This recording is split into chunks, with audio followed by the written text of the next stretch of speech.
갑자기 현관 도어락에서 삐익 소리가 났습니다. 초인종을 누르지도 않았고 문도 두드리지 않았습니다. 바로 문이 열렸습니다. 저는 순간적으로 그 소리만 듣고도 누군지 짐작할 수 있었습니다. 거실 쪽으로 고개를 돌리는 순간 유라가 아무 말 없이 현관을 지나 소파에 털썩 앉았습니다. 엄마, 나 진짜 너무 피곤해. 뭐 좀 먹을 거 없어?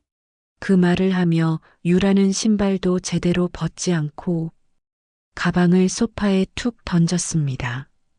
제가 조심스럽게 물었습니다. 유라야, 전화라도 하지 그랬니? 엄마가 지금 뭐 준비된 게 없어서. 그러자 유라는 어이없다는 표정으로 말했습니다.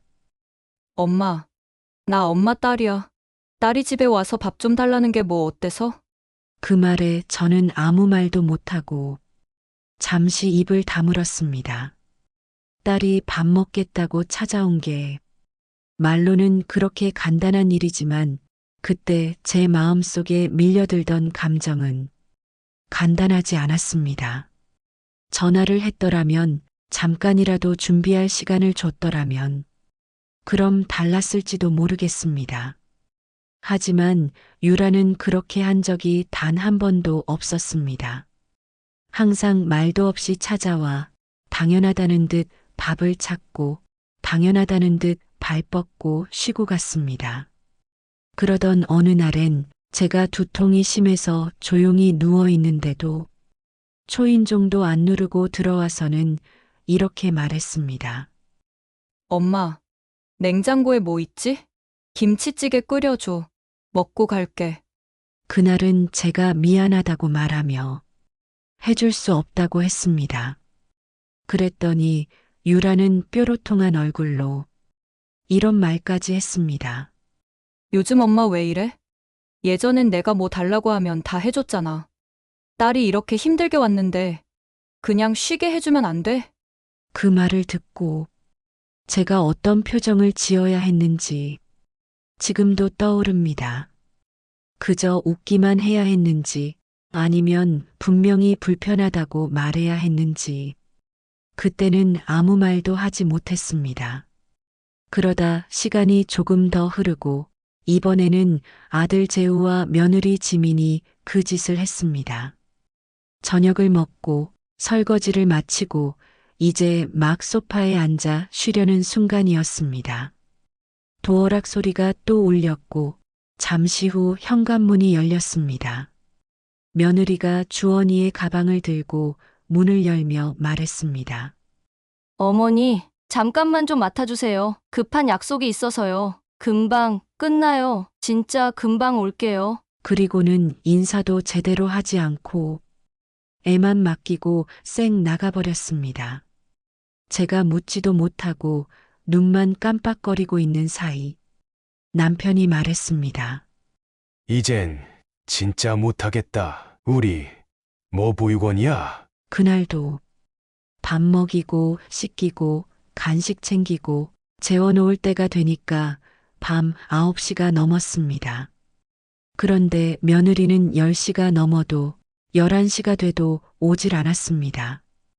결국 12시를 넘긴 뒤에야 헐레벌떡 찾아와서는 죄송하다고 말 한마디 툭 던지고 애만 안고 가버렸습니다. 그날 밤 저는 도저히 잠이 오지 않았습니다. 창밖을 한참 바라보다 거울 앞에 앉아 제 얼굴을 들여다보았습니다. 피곤한 기색이 역력한 얼굴, 잔주름이 깊어진 눈가, 그 속에 어떤 사람도 없었습니다. 그저 엄마, 시어머니, 할머니라는 이름만 붙은 사람일 뿐. 이게 무슨 일인가요? 사연자 김연자님이 자녀분들과 갈등이 심하신 것 같은데요. 대체 무슨 일이 있었는지 어쩌다가 이렇게까지 갈등이 심해진 것인지 오늘의 사연 들어보겠습니다. 사연 들으시기 전에 구독을 누르시면 건강과 평안을 얻게 되실 거예요. 안녕하세요. 제 이름은 김연자입니다. 제가 살아온 인생을 한 줄로 말하기엔 턱없이 부족하지만 굳이 하나를 꼽자면 평생을 가족이라는 두 글자에 매달려 살아왔다고 해야 할 것 같습니다. 누구보다 가정을 소중히 여겼고 남편과 아이들을 위해선 어떤 희생도 마다하지 않았습니다. 제 삶의 우선순위는 항상 가족이었고 제 감정과 욕심은 늘 뒤로 미루며 살았습니다. 젊었을 땐 맞벌이를 하면서도 아이들 밥은 꼭 챙겼습니다. 아침마다 밥 짓고 국 끓여 놓고 아이들 도시락 싸느라 잠을 설쳐도 좋았어요. 어차피 엄마는 그런 거니까요. 나중엔 직장도 그만뒀습니다. 작은 병원에서 일하던 보조 간호사였는데 큰아들이 중학교 올라갈 즈음엔 야근이 잦아지면서 집안일이 소홀해지더라고요. 애들한테 엄마 없는 집 만들고 싶지 않았어요. 그래서 과감히 그만뒀고 집안일에 매진했죠. 남편이랑 결혼한 지도 어느덧 수십 년이 흘렀네요. 이젠 서로 눈빛만 봐도 무슨 말인지 알 정도로 오래 함께 했어요. 부부라는 게 참 희한하죠. 미울 때도 많지만 또 그만큼 정이 깊기도 하고요. 고생은 정말 많이 했습니다. 살던 집 허물고 다시 지을 때도 가게 하다가 빚지고 다시 일어설 때도 서로 믿고 견뎌냈어요. 아이들만큼은 고생시키지 말자는 생각 하나로 버텼던 것 같아요. 큰아들 재우는 성격이 무던하고 책임감이 강한 아이였어요. 공부도 곧 잘하고 대학 졸업하자마자 바로 취업해서 저희 부부 걱정을 덜어줬죠. 결혼도 일찍 해서 며느리 지민이와 잘 살고 있습니다. 손주 주원이도 있고요. 애 키우느라 지민이가 고생이 많죠. 아이 보는 걸 저희한테 자주 맡기곤 해요. 처음엔 기꺼이 도왔습니다. 손주니까요. 우리 아이 키우듯 잘해주고 싶었어요. 문제는 딸 유라였습니다. 어릴 때부터 성격이 곱고 고집이 셌어요.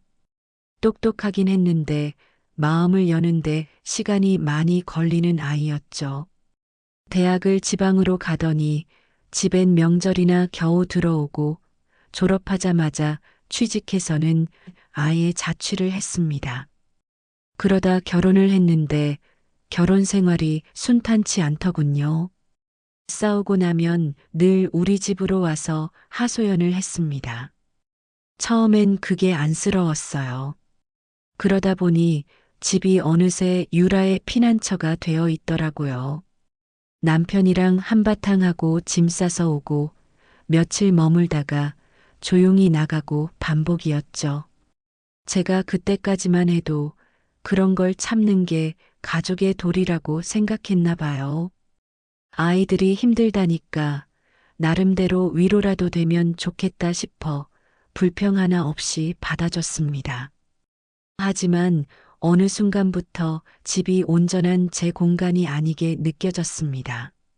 누가 갑자기 배를 눌러올 것 같고 저녁 식사를 하려고 하면 누군가 문을 두드릴 것만 같았어요.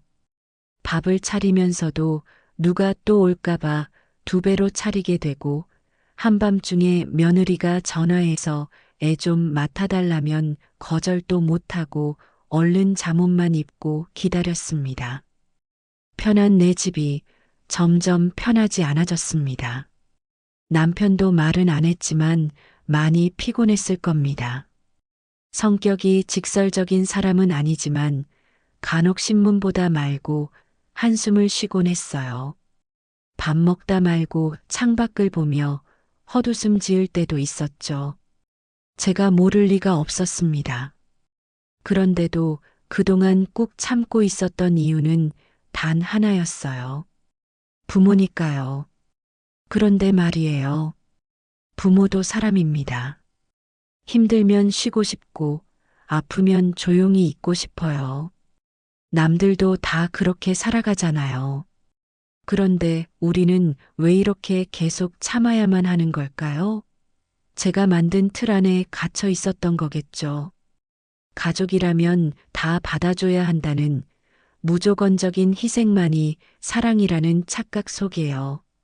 그런 생각이 들기 시작한 건 작년 가을쯤이었어요. 어느 날 큰아들이 갑자기 찾아왔습니다. 퇴근하고 바로 왔다며 저녁 남았냐고 물었죠. 그날은 이미 식사도 끝났고 설거지도 다 한참이었습니다. 간단히 요기거리라도 해주려고 냉장고 문을 열고 있는데 남편이 말하더군요. 여보, 여기가 여관이야? 순간 가슴이 철렁 내려앉았습니다.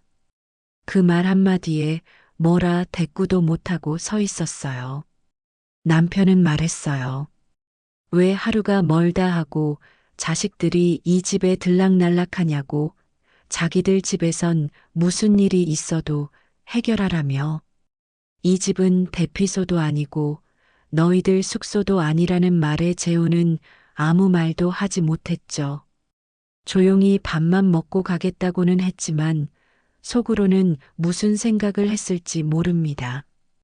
그 일 이후로 마음이 이상하게 복잡했습니다.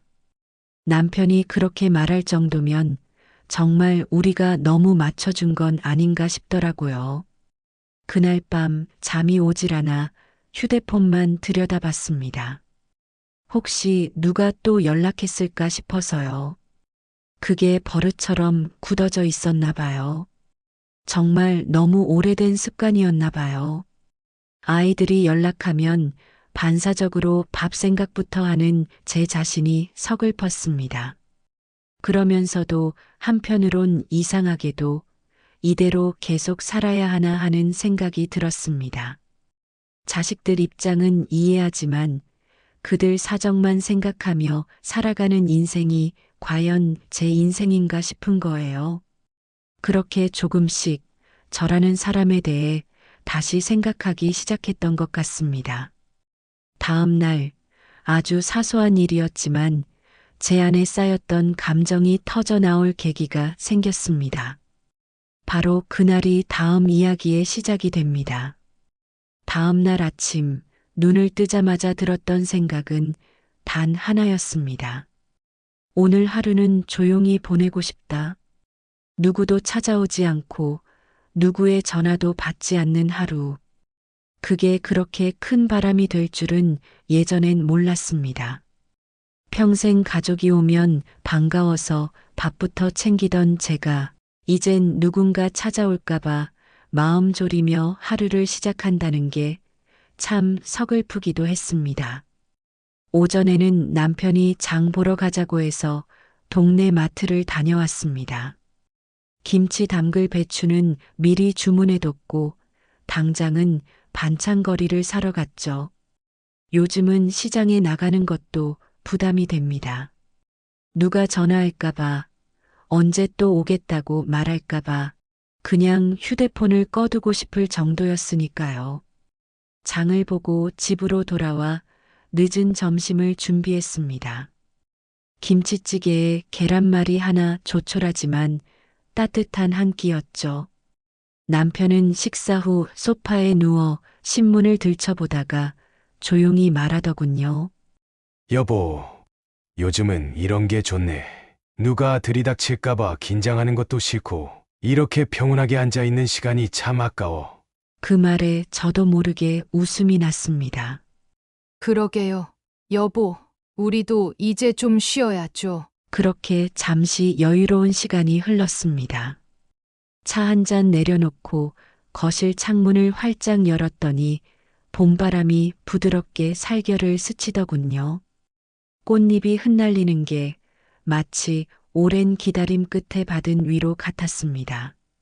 그런데 그 평온은 오래가지 않았습니다. 오후 3시가 조금 넘은 시각 초인종이 울렸습니다.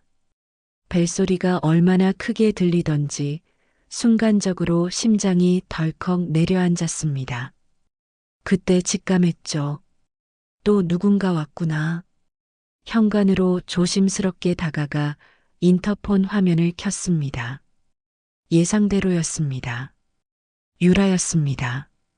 멀끔한 차림에 손에는 작은 쇼핑백 하나. 표정은 다소 멋쩍은 듯 했지만 분명 무언가 할 말이 있어 보였습니다. 엄마, 나야. 그냥 잠깐 들렀어.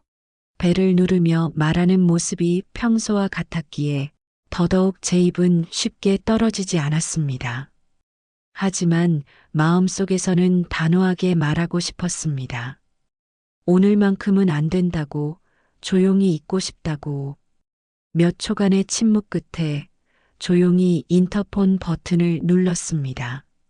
유라야, 오늘은 좀 곤란하겠다. 미리 얘기도 없었고, 너 아빠도 엄마도 좀 쉬고 싶어서. 그 말에 유라의 눈이 동그래졌습니다. 한참을 화면만 바라보던 유라는 당황한 듯 웃으며 다시 말했죠. 엄마 무슨 일이야? 나 그냥 밥 한 끼 먹고 가려고. 엄마 장난이지? 장난 아니야.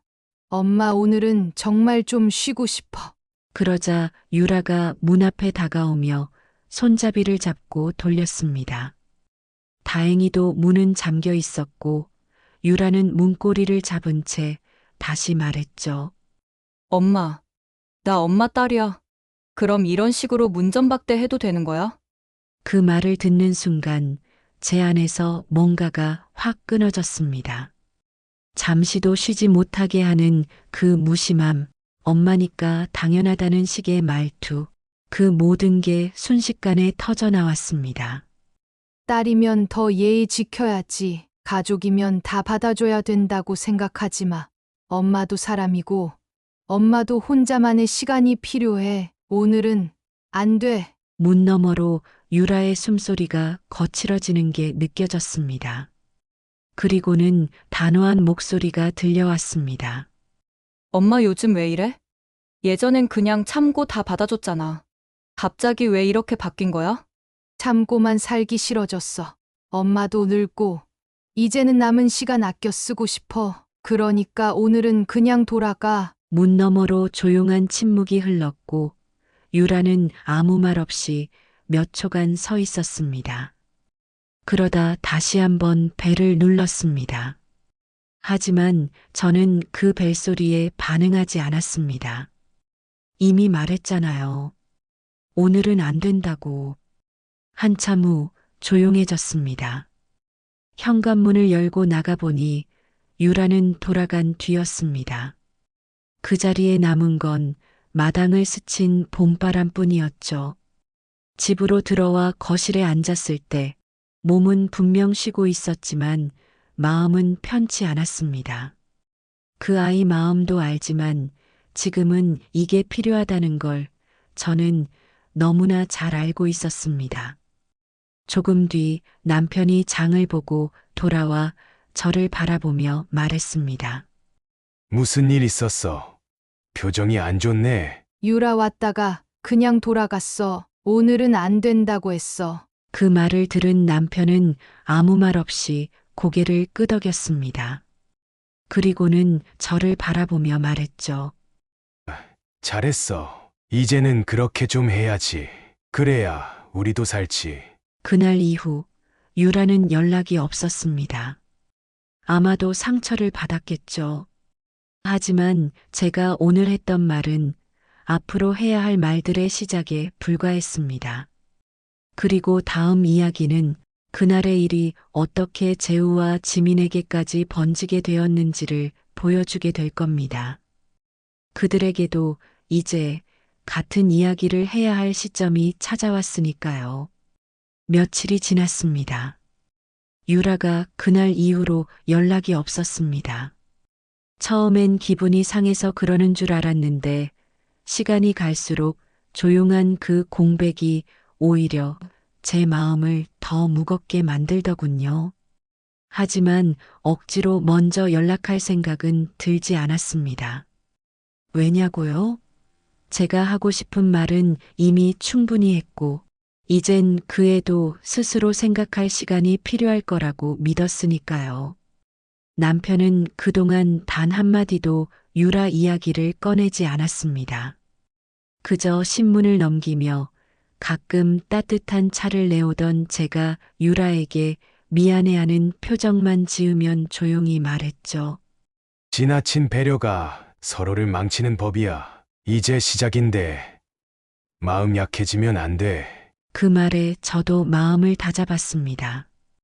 그리고 바로 그날 예상한 일이 벌어졌습니다.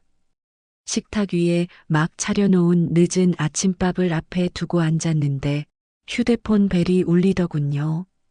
화면을 보니 재우였습니다. 기분 좋은 목소리로 안부를 묻는가 싶더니 대뜸 묻더군요. 엄마, 유라한테 무슨 일 있었어? 그 말에 잠시 숟가락을 놓고 숨을 고른 뒤 조심스레 대답했습니다. 그래. 얼마 전에 왔다가 그냥 돌아갔어. 엄마가 힘들어서 오늘은 그냥 돌아가라고 했거든. 그 말이 끝나기도 전에 재우는 목소리를 높였습니다. 엄마, 그건 좀 너무한 거 아니야? 유라가 그날 진짜 많이 힘들었대. 엄마 집이라서 위로받고 싶어서 간 건데 문 앞에서 돌려보내는 게 어딨어? 저는 잠시 말문이 막혔습니다. 하지만 곧 담담히 말을 이었습니다. 그래. 힘들었겠지. 그런데 엄마는 힘 안 들었을 것 같니? 매번 아무 말 없이 와서 밥 달라고 하고 쉬다 간다고 하고 그 모든 걸 감당하는 게 엄마만의 몫이어야 하니? 통화 너머로 재우가 숨을 길게 쉬더군요. 그리고는 망설이듯 말했습니다. 가족끼리 좀 더 이해해 줄 수 있잖아. 엄마가 왜 갑자기 그렇게 바뀌었는지 모르겠어. 요즘 엄마 예전 같지 않아서 좀 낯설어. 그 말에 저도 피식 웃음이 나왔습니다. 그렇겠죠. 평생 받아주던 엄마가 갑자기 선을 그으니 그게 어색하고 서운할 수밖에요. 하지만 이제라도 제대로 보여주고 싶었습니다. 엄마도 사람이라는 걸요. 그럼 재우야. 엄마 아빠가 너희 집에 갈 땐 미리 연락해야 하잖아. 너희는 우리 집 올 때 왜 그냥 와도 된다고 생각하니? 그 질문에 아무 말도 못하더군요. 그 침묵이 오히려 많은 걸 말해주는 것 같았습니다. 그날 저녁 지민이한테도 전화가 왔습니다.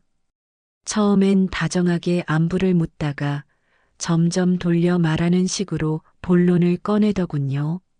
어머니, 혹시 다음 주쯤 저녁에 주원이 좀 맡아주실 수 있을까요? 회사 모임이 하나 생겨서요. 재우는 야근이고 맡길 데가 마땅치 않아서. 그 순간 잠깐 머릿속이 하얘졌습니다. 그간 주원이 보느라 밤늦게까지 기다린 적이 한두 번이 아니었죠. 미리 말하지 않고 아이만 떡하니 맡겨놓고 가버린 적도 있었고요. 하지만 오늘은 이제는 제 입에서 더 이상 그래, 맡아줄게라는 말이 나오지 않았습니다. 지민아, 미안하지만 이번엔 좀 곤란하겠네. 그날은 우리도 일이 있어서. 네. 그럼 어쩔 수 없죠. 제가 다른 방법을 찾아볼게요. 말은 그렇게 했지만 그 목소리 속엔 분명히 당황과 실망이 묻어 있었습니다. 그 전화 이후로 재우는 다시 연락하지 않았고 지민 역시 메시지 하나 보내지 않았습니다. 며칠 뒤 마트에서 장을 보던 중 재우에게 전화를 걸었습니다. 간단히 말했죠. 내가 지난번에 두고 간 외투. 우리 집에 아직 있다. 근처 갈 일 있으면 들러서 가져가. 그 말에 재우가 대답했습니다. 그냥 두세요. 다음에 찾아갈게요. 그리고 어머니, 앞으로 저희 집 오시게 되면 미리 전화 주세요. 갑자기 오시면 좀 곤란할 수도 있으니까요. 그 말을 듣는 순간 뒷덜미가 쨍하게 당기는 것 같았습니다. 그 말 한마디가 뭐라고 이렇게까지 찝찝할까. 하지만 그 순간 저는 느꼈습니다. 이제 이 집은 더 이상 자식들의 쉼터가 아닙니다. 그리고 그들도 우리를 그렇게 대하고 있다는 걸요. 집으로 돌아와 남편에게 이 말을 전했습니다. 그는 잠시 신문을 접고 고개를 끄덕이며 말했습니다. 봐, 내가 뭘 했어. 애들은 자신들 편할 때만 찾아와. 우리가 가면 귀찮아하고 그게 현실이야. 그 말이 꼭 가슴에 박히는 목 같았습니다. 처음엔 서운했지만 지금은 오히려 담담했습니다. 이제는 그들의 요구보다 제 삶이 더 중요해졌다는 걸 실감하게 되었으니까요. 그리고 그날 밤 저는 조용히 다짐했습니다. 이제는 더 이상 흔들리지 않겠다고, 더는 당연하게 여겨지는 삶을 살지 않겠다고. 그 다짐이 어디까지 이어질지는 모르겠지만 다음 날 또 하나의 시험이 제게 다가왔습니다. 며느리 지민이 아이를 데리고 갑자기 찾아온 그 순간이 며칠 동안 그 누구의 초인종도 울리지 않았습니다. 전화도 없었고 톡도 오지 않았습니다. 고요한 하루가 이어졌고 저희 부부는 처음으로 우리만의 시간을 온전히 누릴 수 있었죠. 그 조용한 평화는 오래된 상처 위에 덮인 거즈처럼 따뜻하고 낯설었습니다. 그날도 마찬가지였습니다. 오전엔 집을 간단히 정리하고 작은 텃밭에 물을 줬습니다. 텃밭이라 해도 몇 평 남짓한 작은 공간이지만 상추며 쑥갓, 쪽파를 심어두니 아침마다 뿌듯함이 생기더군요. 거실로 돌아와 믹스커피를 한 잔 타서 식탁에 앉았을 땐 한없이 조용한 그 순간이 마치 선물처럼 느껴졌습니다. 그때까지만 해도 아무 일 없겠지 싶었습니다. 하지만 이 평온은 오래가지 않았습니다. 문득 초인종이 울렸습니다. 소리는 작았지만 그 울림은 머릿속에 메아리처럼 남았습니다. 직감적으로 느꼈습니다. 또 왔구나. 현관으로 가서 인터폰을 켰더니 화면에는 지민이가 서 있었습니다. 평소와 다르게 단정하게 꾸민 얼굴, 그리고 품에 안긴 주원이. 안녕하세요, 어머니. 오늘 잠깐 주원이 좀 봐주실 수 있을까요? 단도직입적인 말투에 저는 잠시 말이 막혔습니다. 입안에서 뱅뱅 맴도는 대답을 꺼내기까지 그 몇 초가 길게 느껴졌습니다. 무슨 일이니? 회사 일이 좀 늦어져서요. 오늘 저녁에 중요한 회식이 있는데 시터가 갑자기 취소됐어요. 어쩔 수 없이 어머니 생각이 나서요. 제가 한참을 말없이 화면을 바라봤습니다. 그 순간 지난 일들이 머릿속을 스쳐 지나갔습니다. 늦은 밤 아무런 연락도 없이 아이를 맡기고 말없이 늦게 와서는 고맙다 한마디 없이 당연하다는 듯 아이를 데려갔던 그날이 떠올랐습니다. 이번에도 아무런 예고도 없이 그저 어쩔 수 없으니 부탁한다는 식. 단지 아이 엄마로서의 급함으로 포장된 이기심이었습니다.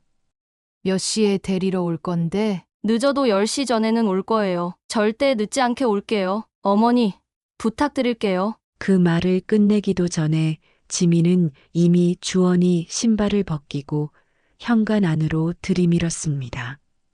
이런 식으로 밀어붙이는 것도 사실 한두 번이 아니었습니다. 그동안은 어쩔 수 없지 하며 받아줬습니다. 그런데 그날은 달랐습니다.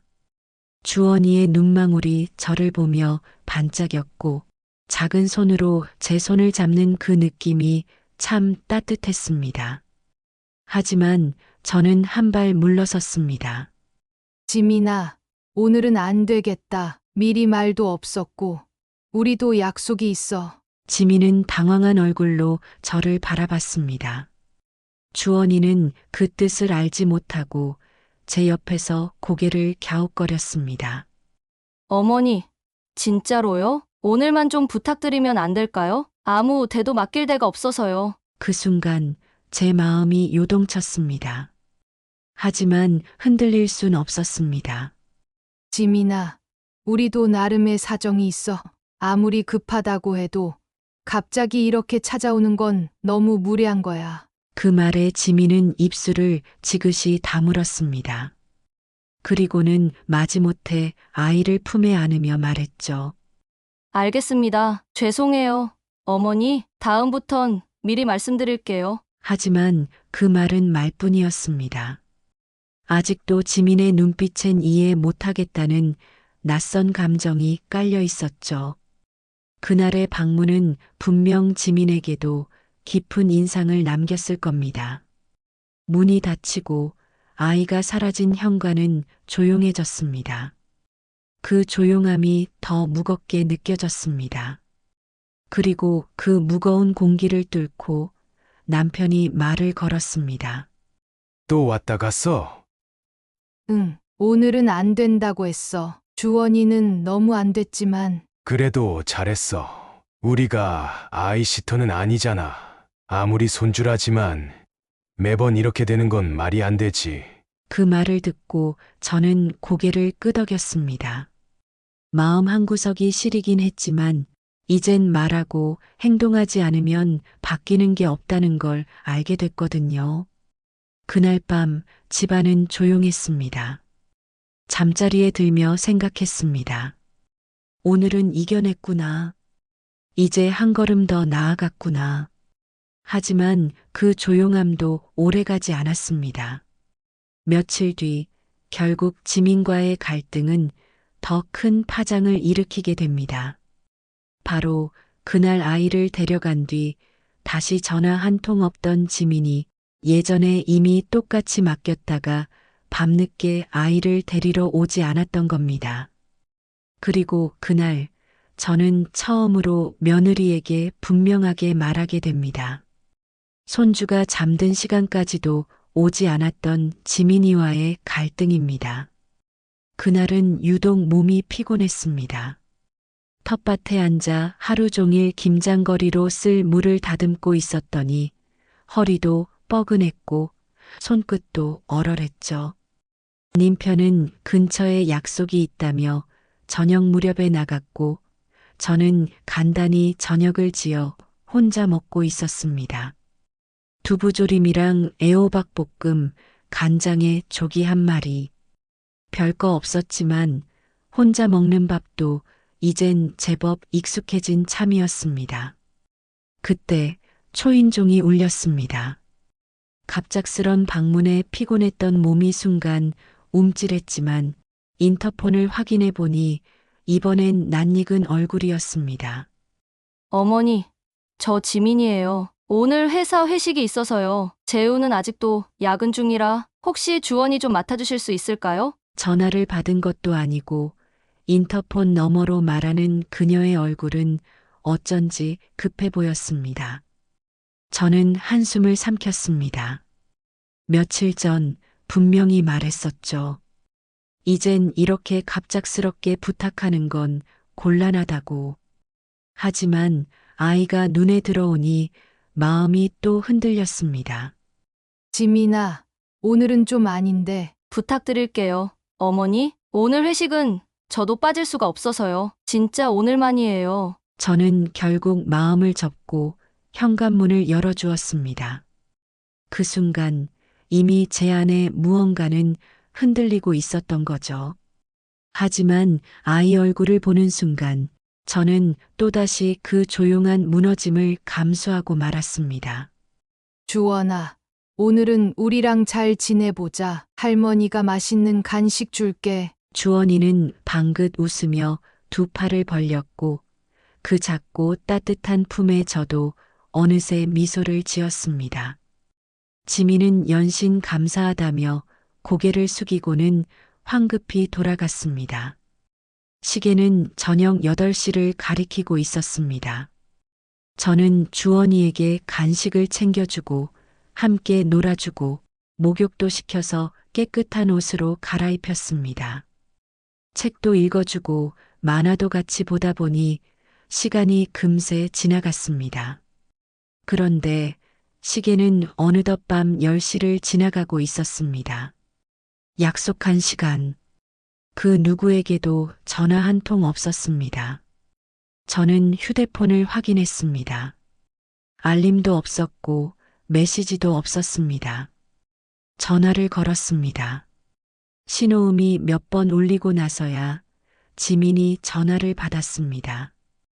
어머니, 죄송해요. 회식이 생각보다 길어졌어요. 지금 나가는 중이에요. 1시간 안엔 도착할 수 있을 거예요. 지민아, 약속한 시간이 10시였잖아. 아이 자고 나면 데리러 오는 것도 민폐야. 너 이런 식으로 반복하지 말라고 하지 않았니? 아, 네, 정말 죄송해요. 오늘은 정말 예외였어요. 다음엔 꼭 미리 말씀드릴게요. 저는 말없이 전화를 끊고 소파에 앉아 창밖을 내다봤습니다.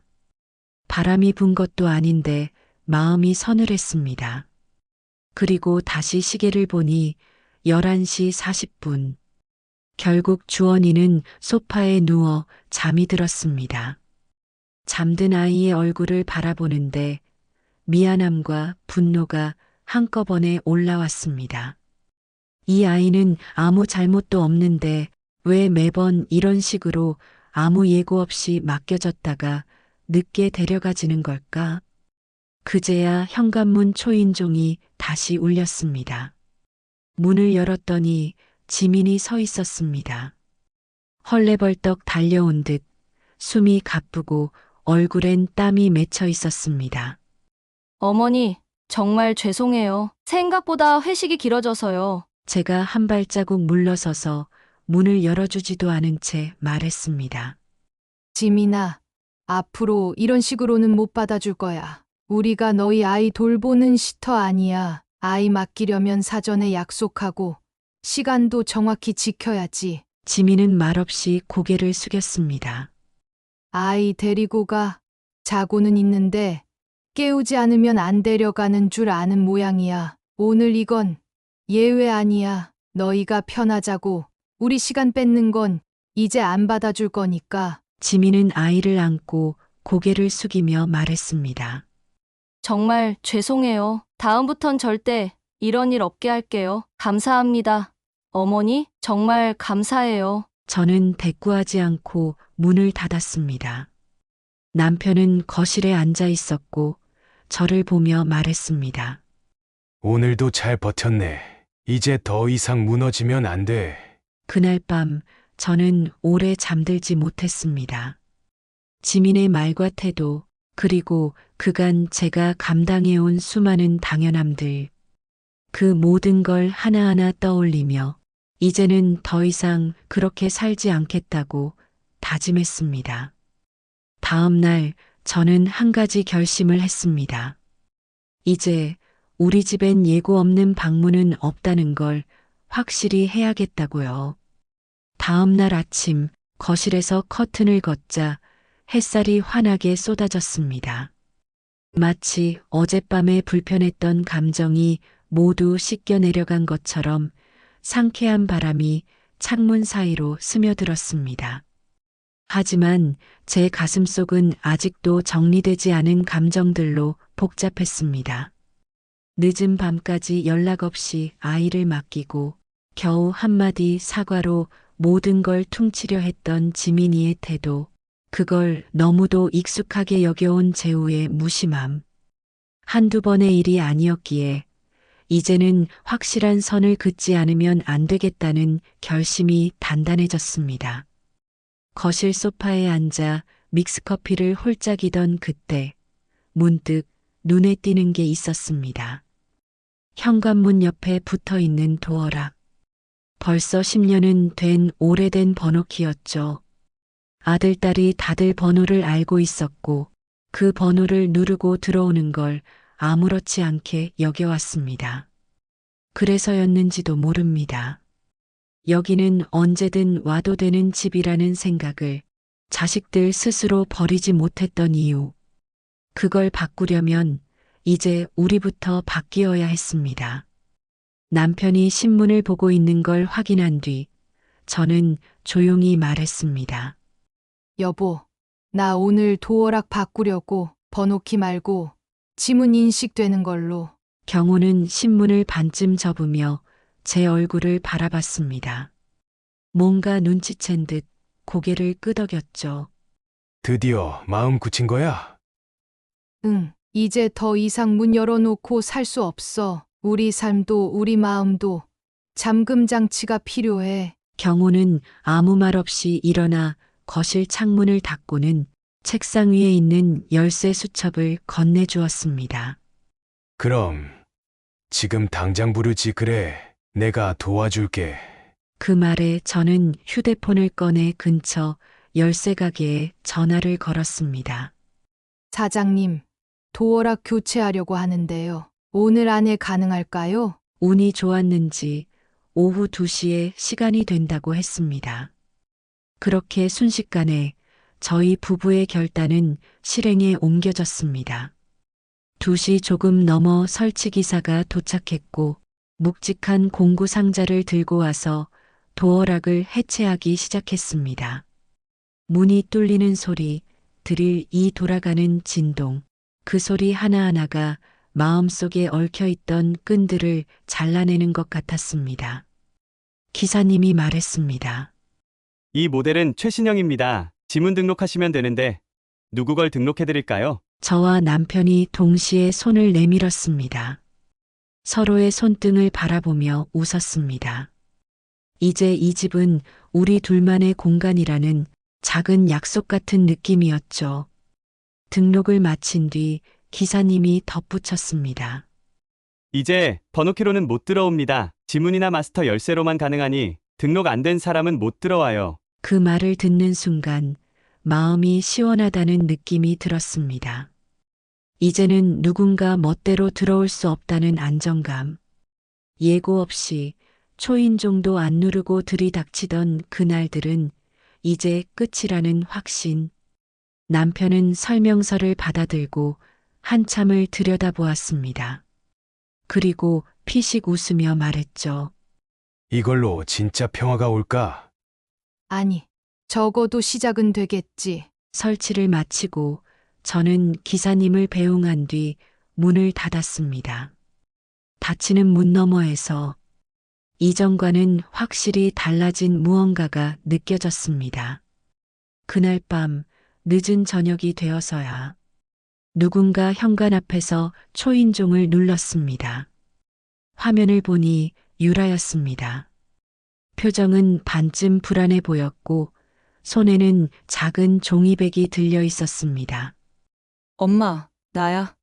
열어줘. 얼마 전 그 일이 미안해서. 저는 인터폰을 켜고 말했습니다. 유라야, 지금은 안 돼. 미리 연락하고 와야지. 너도 지난번 일로 엄마가 어떤 생각을 하게 됐는지 알잖니? 엄마, 진짜 나 그냥 들어갔다가 갈 거야. 너무 매정하다. 도어락 번호를 누르는 소리가 들렸습니다. 하지만 당연히 아무런 반응이 없었습니다. 유라는 당황한 목소리로 다시 초인종을 눌렀고 인터폰 앞에 선 제 목소리는 더욱 단호해졌습니다. 번호 바꿨어. 이제 우리 둘 외에는 아무도 못 들어와. 다음부터는 전화하고 와. 진짜 이렇게까지 해야 돼? 엄마, 너무해. 우리 가족이잖아. 가족이라서 이제는 예의를 지키고 싶다. 그 말에 유라는 더 이상 말하지 않았습니다. 그저 한참을 문 앞에 서 있다가 결국 돌아선 듯 조용해졌습니다. 그날 밤 남편이 말했습니다. 진짜 변했네. 우리 마누라. 응, 이제야 좀 내 인생을 찾는 것 같아. 당신 덕분이야. 그 말을 하고 난 뒤 창밖을 바라보았습니다. 아무도 들이닥치지 않는 저녁, 누구도 내 공간을 침범하지 않는 조용한 밤. 비로소 내 집이 되었다는 감각이 이렇게 따뜻하고 단단할 줄은 몰랐습니다. 하지만 이 평온은 오래가지 않을 겁니다. 며칠 뒤 이 사실을 알게 된 큰아들 재우가 전화를 걸어오며 또 다른 충돌이 시작될 테니까요.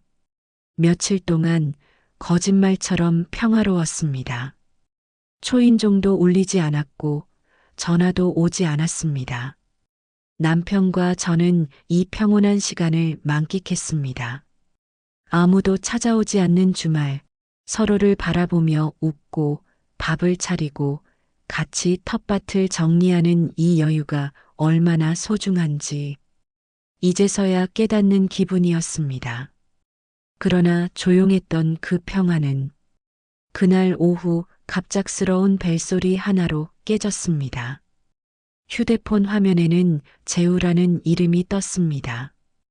오랜만에 걸려온 아들의 전화였지만 왠지 모르게 예감이 좋지 않았습니다. 받자마자 들려온 목소리는 이미 날이 서 있었습니다. 엄마, 지금 뭐 하자는 거야? 무슨 말이야? 왜 그래? 도어락 말이야. 내가 며칠 전 집에 갔다가 문이 안 열리길래 깜짝 놀랐어. 도대체 왜 바꾼 거야? 말도 없이 갑자기. 너희들 우리 집 번호 알잖아. 갑자기? 그게 지금 내 입에서 나올 말이니? 엄마, 우리 가족이잖아. 가족끼리 왜 이렇게 선을 그어? 마음 상하게. 저는 휴대폰을 귀에서 조금 떼고 한숨을 길게 내쉬었습니다. 가족이니까 선을 그은 거였는데 이 아이는 그걸 전혀 이해하지 못하고 있었습니다. 재우야, 너희는 우리 집이 너희들 필요할 때면 언제든지 열려 있어야 하는 곳이라고 생각하지? 근데 반대로 우리가 너희 집에 가려 하면 엄마, 그건 상황이 다르잖아. 어떻게 다르니? 우리가 가면 불편하다고 말하지 않았니? 그래서 이제부터는 우리도 불편한 상황 만들고 싶지 않아서 도어락 가꾼 거야. 너희들 마음대로 들어오지 말라고. 그 말에 재우는 말문이 막혔는지 잠시 정적이 흘렀습니다. 하지만 이내 다시 목소리를 높였습니다. 엄마, 아무리 그래도 그렇지. 말이라도 했어야지. 이건 너무해. 진짜 섭섭하다. 섭섭하다고? 그럼 엄마는 지금까지 너희가 마음대로 들이닥칠 때마다 얼마나 불편했을 것 같니? 엄마가 한 번이라도 그거 섭섭하다고 말한 적 있었니? 아니, 말을 안 해서 너희가 그걸 당연하다고 생각했던 거지. 엄마, 우리가 언제 당연하다고 생각했어. 유라도 나도 급해서 찾아간 거잖아. 엄마면 이 정도는 이해해 줄 수 있는 거 아니야? 급하면 전화라도 해야지. 전화 한 통 없이 그냥 와서 문 두드리고 번호 누르다가 안 되니까 당황하는 건 뭐니? 그게 말이 되는 행동이라고 생각하니? 엄마, 우리가 그 정도도 못해. 엄마랑 나 사이에 그 정도 거리감이 생겼어. 그래. 이젠 그 정도 거리감을 좀 두고 살아야겠다고 결심했어. 너도 결혼하고 아이 낳고 너희 가정이 있잖아. 그럼 내 가족 지키듯이 우리도 우리 가족, 엄마랑 아빠 둘만의 삶을 지켜야지. 재우는 더 이상 말을 하지 않았습니다. 그러다 아주 낮은 톤으로 말했습니다. 유라, 많이 속상해 하더라. 자기 엄마처럼 지냈던 엄마가 갑자기 이러니까. 그럼 유라한테 전해줘. 엄마는 유라를 여전히 딸처럼 생각해. 하지만 그게 엄마한테 피해를 주는 방식이면 그건 딸도 아니야. 서로 존중하고 서로 배려하는 게 진짜 가족이야. 그 말에 재우는 끝내 말문을 닫고 전화를 끊었습니다. 통화가 끝나자 휴대폰이 손에 얼어붙은 것처럼 차가웠습니다. 분명 뭔가 하나를 정리했는데도 마음은 무겁기만 했습니다. 남편이 다가와 제 어깨에 손을 얹었습니다. 잘했어. 이제야 우리 인생 좀 살겠다. 저는 조용히 고개를 끄덕였습니다. 눈가가 조금 시려왔지만 이번엔 눈물이 아니라 뿌듯함이 밀려왔습니다. 저는 그날 도어락 앞에 작은 문구 하나를 붙였습니다. 방문하실 땐 미리 연락 부탁드립니다. 이 집도 누군가의 평온한 삶이 시작되는 곳입니다. 그 문구는 누구에게 보내는 말이자 저 자신에게 주는 다짐이기도 했습니다. 그 후로 며칠 동안 아무런 연락도 없었습니다. 재우도, 유라도, 지민이도 초인종은 울리지 않았고 집안은 늘 조용했습니다. 남편과 저는 평소처럼 정원 손질을 하고 시장에 가서 나무를 사고 집에 돌아와 나란히 앉아 텔레비전을 보며 웃었습니다. 비로소 우리만의 일상이 자리 잡아가는 중이었습니다. 하지만 그 조용함은 곧 깨지게 됩니다. 전화를 끊은 지 하루 정도가 지났을까? 재우의 전화가 오고 저희 집 도어락이 바뀌었다는 사실이 자식들에게 전해진 건 분명했습니다. 그리고 다음 날 오후 2시를 조금 넘긴 시간, 거실에 앉아 작은 손빗자루로 털을 정리하던 중 휴대폰이 울렸습니다. 화면에는 유라라는 이름이 떠 있었습니다. 잠시 손을 멈춘 채 그 화면을 바라보다가 숨을 한번 고르고 전화를 받았습니다. 엄마 지금 통화 괜찮아? 그래. 무슨 일이야? 잠시 침묵이 흘렀습니다. 이내 유라의 목소리가 조심스럽게 이어졌습니다. 엄마, 그날 나 진짜 너무 서운했어. 그냥 들렀다 가려던 건데 문 앞에서 그렇게 막아버리면 나 엄마한테 그런 대우 받을 줄은 정말 몰랐어. 저는 눈을 감고 다시 크게 숨을 들이마셨습니다. 예상했던 말이지만 막상 듣고 나니 가슴 한켠이 뻐근해졌습니다. 유라야, 엄마가 그날 단호하게 말해서 너 많이 놀랐겠지. 하지만 엄마도 더는 그렇게 살 수 없다는 생각이 들어서 그랬단다. 엄마, 나 그냥 엄마 얼굴 보러 간 거였어. 밥 한 끼 먹고 가려고. 그게 그렇게 잘못된 일이야? 유라야, 엄마는 내가 그날 그냥 밥 한 끼를 먹고 갈 생각으로 찾아왔다는 게 더 놀라웠어. 그게 내겐 아무렇지 않을지 몰라도 엄마한테는 준비되지 않은 시간을 뺏기는 일이야. 엄마, 우린 가족이잖아. 가족인데 엄마가 나를 그렇게 문 앞에서 돌려보내는 게 말이 돼? 그 말에 저는 더 이상 참을 수 없었습니다. 저는 조용하지만 단단한 목소리로 말을 이어갔습니다. 가족이라서 더 조심해야 해. 가족이라서 예의를 지켜야 하는 거야. 남이면 미안하다고 하고 조심하지만 가족은 당연하게 여기잖니. 엄마는 이제 그게 싫어졌어. 그게 그렇게까지 화낼 일이야? 왜 이렇게까지 달라졌어, 엄마? 예전에는 참고 살았지. 불편해도, 피곤해도, 서운해도. 근데 이제는 참고 살고 싶지 않아. 엄마도 엄마 인생이 있어. 너희한테 뺏기듯 살아온 시간들이 이제는 좀 서글퍼졌거든. 유라는 한동안 아무 말도 하지 않았습니다. 아마도 저를 처음 보는 것처럼 느꼈을 겁니다. 늘 뭐든 들어주고 웃으며 맞아주던 엄마가 갑자기 이렇게 딱 부러지게 말하니 당황스러웠겠죠. 엄마, 내가 그렇게 이기적으로만 행동한 거야?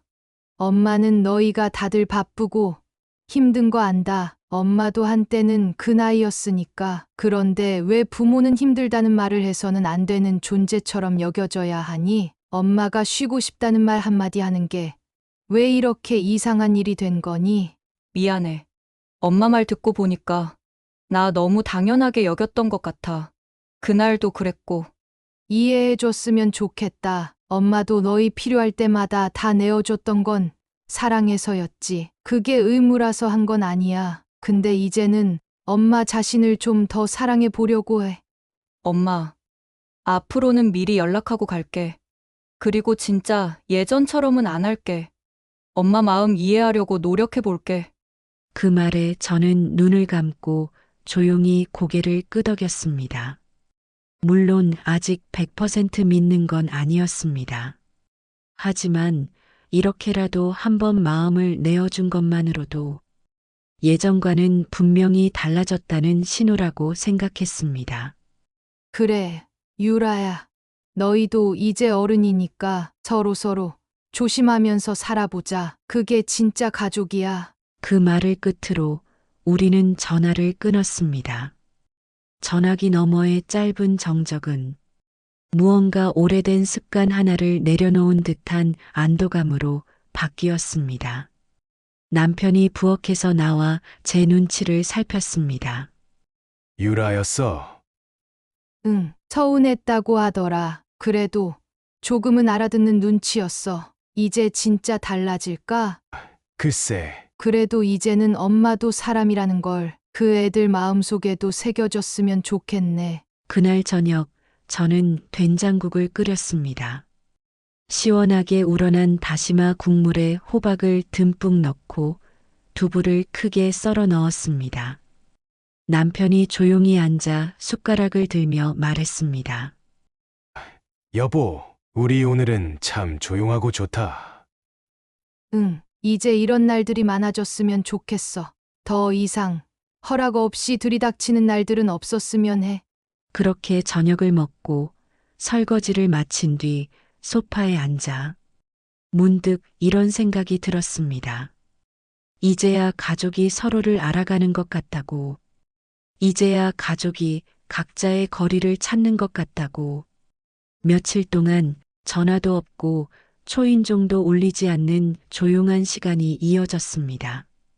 제 마음도 남편의 표정도 어느새 그 평화에 익숙해지는 듯 했습니다. 아침이면 거실 창문을 열고 찬 바람을 들이고 점심엔 마트에서 장을 보고 돌아와 된장국을 끓이고 저녁엔 텔레비전을 틀어두고 묵묵히 앉아 서로 말없이 고개만 끄덕여주는 나날. 이런 날들이 진짜 우리가 원하던 삶이었나 보다 속으로 그런 생각이 드는 날들이었습니다. 하지만 평온이라는 것도 잠시 그날 오후 휴대폰이 울리기 시작했습니다. 화면에 재우라는 이름이 떠 있었습니다. 다시 온 연락. 지난번 말다툼이 남긴 여운이 가시기도 전에 이 아이가 무슨 말을 하려고 다시 전화를 걸었는지 짐작이 가지 않았습니다. 여보세요. 엄마, 나야. 시간 괜찮아? 그래. 무슨 일인데? 이번엔 말투가 조금 달랐습니다. 예전처럼 불쑥 따지거나 화를 내기보단 조심스럽게 말을 꺼내려는 분위기가 느껴졌습니다. 엄마, 지난번에 그렇게 말하고 끊고 나니까 내가 좀 생각이 많아졌어. 그래. 무슨 생각을 했는데? 엄마가 왜 그렇게까지 했는지 이해가 안 됐던 건 아닌데, 그치만 그래도 좀 너무했잖아. 어디가 너무했는데? 유라가 말하더라. 문 앞에서 엄마가 막팔로 맞고 그냥 가라고 했다고. 그래. 그날은 엄마가 정말 그랬어. 그게 아무리 그래도 엄마가 그런 식으로까지 딸을 내쫓으면 어떡해. 우린 엄마 집이 우리 집처럼 편하니까 갔던 건데. 재우야, 그게 문제야. 너희가 너무 편하게 여긴 게 문제였던 거야. 나는 이 집을 누군가의 쉼터로 제공하는 사람이지 공간이 아니야. 근데 너희는 어느 순간부터 이 집을 그냥 들락거리는 여관방처럼 생각해왔어. 엄마 그런 말은 좀. 그 말이 듣기 불편하면 너희도 너희가 한 행동을 불편해해야 해. 내가 그동안 너희를 언제 한 번 막아섰니? 언제 한 번이라도 지금 오지 말라고 말한 적 있었니? 그건 없었지. 그래, 한 번도 없었지. 그러니까 너희는 그게 당연해졌던 거야. 근데 이제는 더 이상 당연하지 않아. 엄마도 이제야 그걸 깨달았어. 잠시 정적이 흘렀습니다. 수화기 너머로 재우가 숨을 고르는 소리가 들렸습니다. 그럼 앞으로는 꼭 전화할게. 갑자기 찾아가진 않을게. 엄마가 그렇게 힘들었을 줄은 정말 몰랐어. 그렇게 말해줘서 고맙다. 엄마는 너희가 마음을 바꾸기를 원한 게 아니야. 그냥 우리도 하나의 가족이기 전에 사람이라는 걸 잊지 말아달라는 거였어. 근데 엄마, 그럼에도 불구하고 그렇게까지 싸늘하게 끊는 게 맞았나 싶기도 해. 솔직히 엄마가 너무 급격하게 태도를 바꿔버려서 우리도 좀 당황했어. 그 말에 저는 마음이 조금 뻐근해졌습니다. 틀린 말은 아니었으니까요. 그랬겠다. 당황했겠지. 그래도 알아줬으면 좋겠어. 엄마가 왜 그런 선택을 했는지, 그리고 다시 그런 상황이 반복되지 않게 하기 위해 어쩔 수 없이 그렇게 행동한 거란 걸. 그래, 알겠어. 나도 이제 애 키우면서 알겠더라. 사람이 한계가 있다는 걸. 그 말에 저는 피식 웃음이 나왔습니다. 재우 입에서 한계라는 말이 나올 줄은 몰랐습니다.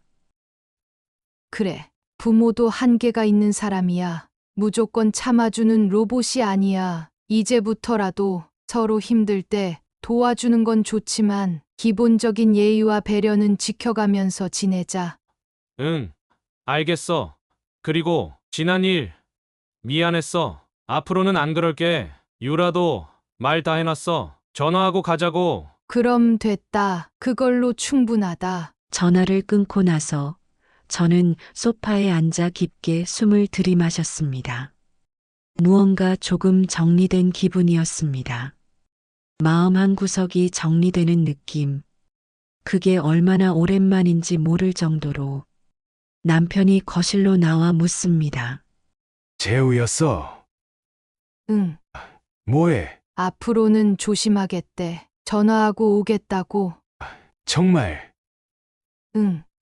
그리고 엄마도 사람이라는 거 이제는 좀 느낀 모양이야. 남편은 조용히 고개를 끄덕였습니다. 그럼 이제야 진짜 시작인 거네. 그래. 비로소 시작이지. 서로가 서로를 존중하는 가족으로 가는 첫걸음. 그날 밤 저는 차를 한 잔 내려서 창가에 앉았습니다. 밖엔 가을이 짙어가고 있었습니다. 산책 나가기 좋은 바람, 차 마시기 딱 좋은 온도. 저는 창밖을 바라보며 이제야 제 삶의 중심이 돌아오고 있다는 걸 실감했습니다. 오늘의 사연 들으시고 어떤 생각이 드셨나요? 사연자분께 해주고 싶으신 말씀 있으시면 댓글 부탁드리고 구독을 누르시면 여러분께 내일 좋은 소식이 찾아올 거예요. 그럼 다음 사연에서 만나 뵙겠습니다. 감사합니다.